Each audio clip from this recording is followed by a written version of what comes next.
Panoorin natin ito mga idol. Ganito binugbog ng batang Pinoy ang nagpahirap kay John Riel Casimero at tumalo kay Marlon Tapales sa harap ng mga fans sa Japan.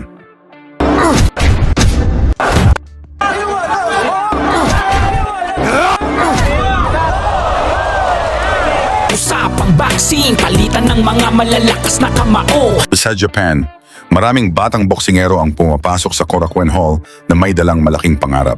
Pero kakaunti lamang ang lumalabas na nakataas ang kamay.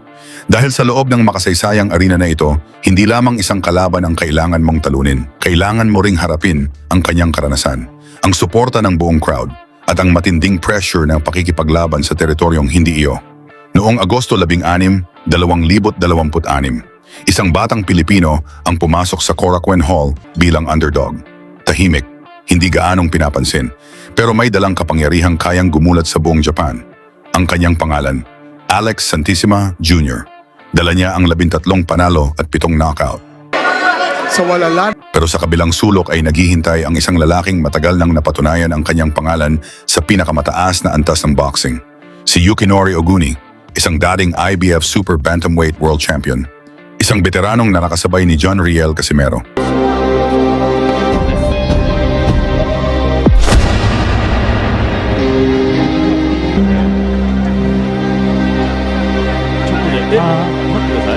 At bago ang laban, nagmula pa siya sa isang napakalaking panalo laban sa dating Unified World Champion na si Marlon Tapales. Para sa maraming boxing fans, masyadong malawak ang agwat ng kanilang karanasan. Si Oguni ay dating hari ng mundo. Samantalang si Santissima ay isa lamang batang Pinoy na naghahanap ng kanyang pinakamalaking pagkakataon. Pero may isang bagay na hindi kayang sukatin ng record. Ang gutom ng isang mandirigmang handang baguhin ang kanyang buhay. Tumunog ang unang kampana at agad ipinakita ni Santissima na hindi siya pumunta sa Japan upang maging dagdag lamang sa record ng kalaban. Si Santissima ang nagdala ng laban. Patuloy siyang sumulong. Sinubok niya ang matibay na depensa ni Oguni.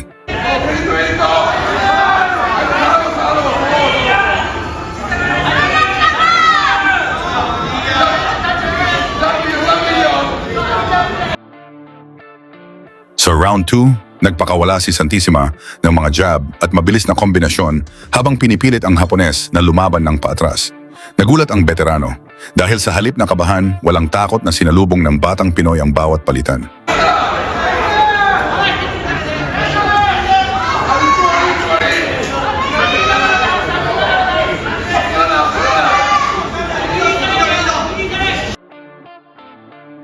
Sa round 3, makita dito na hindi basta-basta naging world champion si Oguni. Pinakita niya ang kanyang tibay at pinatama ang mga jab at straight. Ngunit nagpakita din ng tibay si Santissima.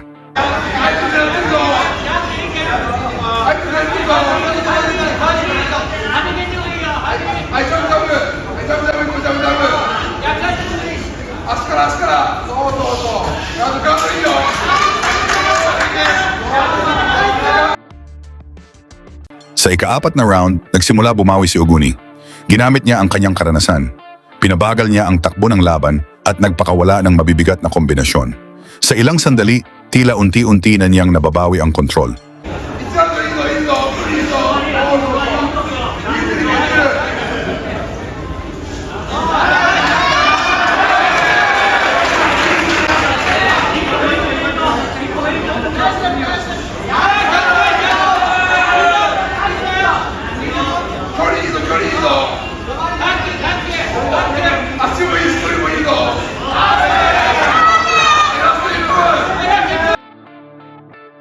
Sa kalagitnaan ng laban, lalong uminit ang bakbakan.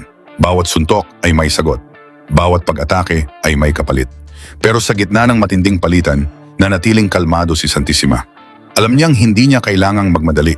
Kailangan lamang niyang hintayin ang tamang pagkakataon.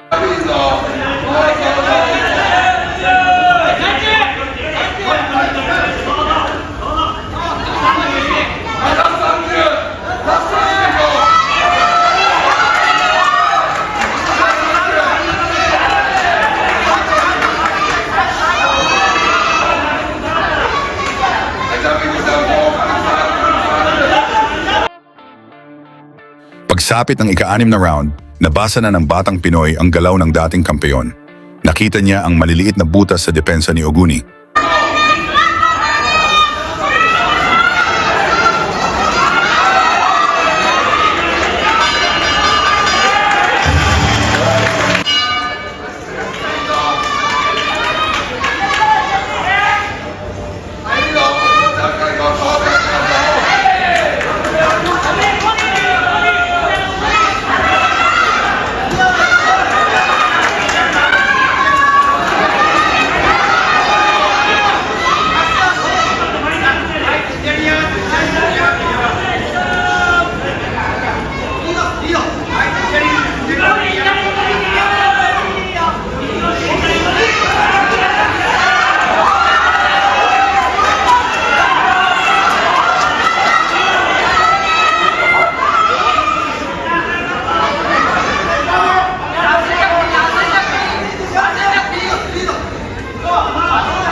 Sa ikapitong round, ramdam ni Santissima na kailangan niyang pabagsakin si Oguni.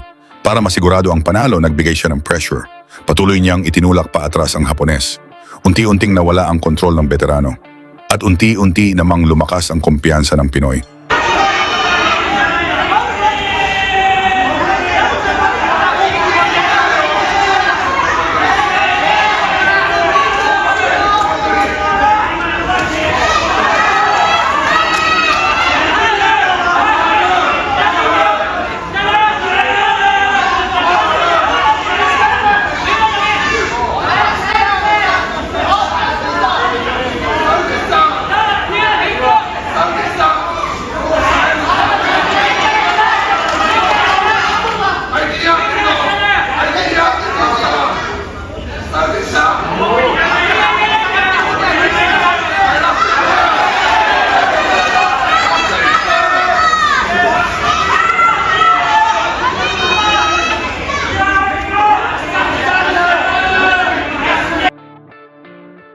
Pagdating ng ikawalong round, isang bagay na lamang ang hinihintay ni Santissima. Isang pagkakamali, isang sandaling bumaba ang depensa, isang malinaw na target.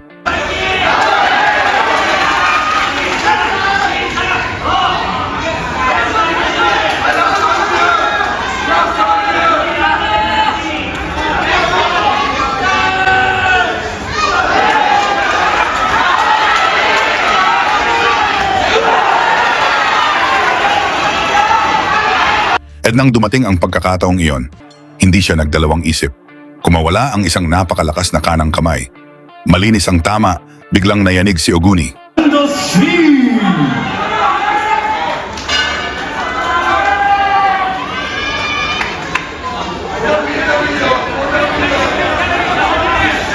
Ang dating world champion na minsang humarap sa pinakamahuhusay na boksingero sa mundo ay malubhang nasaktan ng batang Pinoy. Sinubukan niyang protektahan ang kanyang sarili, pero wala na siyang malinaw na sagot. Nakita ng referee ang panganib, at bago pa tumanggap ng karagdagang pinsala ang veteranong Hapones. Technical knockout victory para kay Alex Santissima Jr. Sa inyong palagay, pwede kayang mag-world champion si Santissima? Ibahagi ang inyong sagot sa baba.